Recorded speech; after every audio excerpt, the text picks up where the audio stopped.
DK ಸಚಿವ ಸಂಪುಟ ವಿಸ್ತರಣೆಗೆ ಮುಹೂರ್ತ ಫಿಕ್ಸ್ ಆಗಬಹುದು ಅಂತ ನಾವು ಹೇಳ್ತಾ ಇದ್ವಿ ನಿಮಗೆ. ಕೆಲವೇ ಕ್ಷಣಗಳಲ್ಲಿ ಸಿಎಂ ಡಿಕೆ ಶಿವಕುಮಾರ್ ದೆಹಲಿಗೆ ಹೋಗ್ತಾರೆ. ಸಿಎಂ ಡಿಕೆ ಶಿವಕುಮಾರ್ ನಿವಾಸಕ್ಕೆ ಸಚಿವ ಮುನಿಯಪ್ಪ ಅವರು ಭೇಟಿ ಕೊಟ್ಟಿದ್ದಾರೆ. ಮುನಿಯಪ್ಪ ಅವರು ಅವ್ರ ಖಾತೆಗೆ ಸಂಬಂಧಪಟ್ಟಂತೆ ಪದೇ ಪದೇ ಆಕ್ಷೇಪಣೆಗಳನ್ನು ಎತ್ತಿದ್ರು.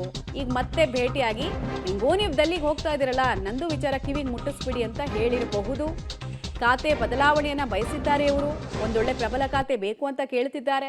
ಕೊಟ್ಟಿರೋ ಖಾತೆಯನ್ನೇ ನಿಭಾಯಿಸಿ ನೀವು ಅನ್ನೋ ಮನಸ್ಥಿತಿ ಹೈಕಮಾಂಡಿಗೆ ಇದೆ. ರಾಹುಲ್ ಗಾಂಧಿ ಅವರು ಏರ್ಪೋರ್ಟ್ ಲಾಂಜಲ್ಲಿ ಕೂಡ ಪ್ರಯತ್ನ ಪಡೋದಕ್ಕೆ ಟ್ರೈ ಮಾಡಿದ್ರು ಮುನಿಯಪ್ಪ ಅವರು. ಆಮೇಲೆ ಸಿಎಂ ದೆಹಲಿಗೆ ಆಗಮಿಸೋ ಮುನ್ನವೇ ಶಾಸಕರ ಕಸರತ್ತು ಕೂಡ ಜೋರಾಗಿದೆ ಅನ್ನೋ ಡೀಟೇಲ್ಸ್ ಇದು. ಮತ್ತೊಮ್ಮೆ ಹೈಕಮಾಂಡ್ ಬಾಗಿಲನ್ನ ಶಾಸಕರು ಬಡಿತಾ ಇದ್ದಾರೆ. ನಮ್ಗೆ ಅವಕಾಶ ಕೊಡಿ, ನಮ್ಮ ಸೇವೆಯನ್ನು ಪರಿಗಣಿಸಿ ಅಂತ. ದೆಹಲಿಯಲ್ಲೇ ಇನ್ಫ್ಯಾಕ್ಟ್ 20ಕ್ಕೂ ಹೆಚ್ಚು ಶಾಸಕರು ಠಿಕಾಣಿಯನ್ನ ಹೂಡಿದ್ದಾರೆ ಅನ್ನೋದು ಗೊತ್ತಾಗ್ತಾ ಇದೆ.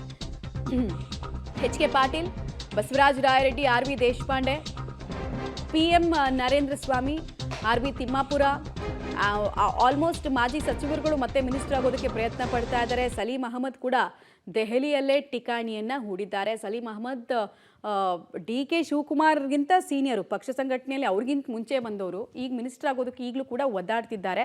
ಮುಸ್ಲಿಂ ಕೋಟಾದ ಅಡಿ ಯಾರಿಗೆ ಅದೃಷ್ಟ ಬರುತ್ತೆ ಅಂತ. ಯಾಕಂದರೆ ಜಮೀರ್ ಅಹಮದ್ ಖಾನ್ ಇದ್ದಾರೆ, ಹ್ಯಾರಿಸ್ ಇದ್ದಾರೆ, ಸಲೀಂ ಅಹಮದ್ ಇದ್ದಾರೆ, ತನ್ವೀರ್ ಸೇಠ್ ಇದ್ದಾರೆ.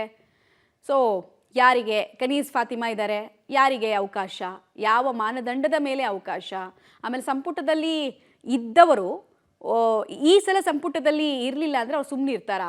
ಆಪತ್ತಲ್ವಾ ಅವರು? ಅವರನ್ನು ಹೇಗೆ ಸ್ಪೆಸಿಫೈ ಮಾಡ್ತಾರೆ? ನಿಗಮ ಮಂಡಳಿಗಳಿಗೆ ನಿಮಗೆ ಸ್ಥಾನ ಕೊಡ್ತೀವಿ ಅಂದರೆ ಸುಮ್ಮನೆ ಆಗ್ಬಿಡ್ತಾರಾ? ಕುತೂಹಲ.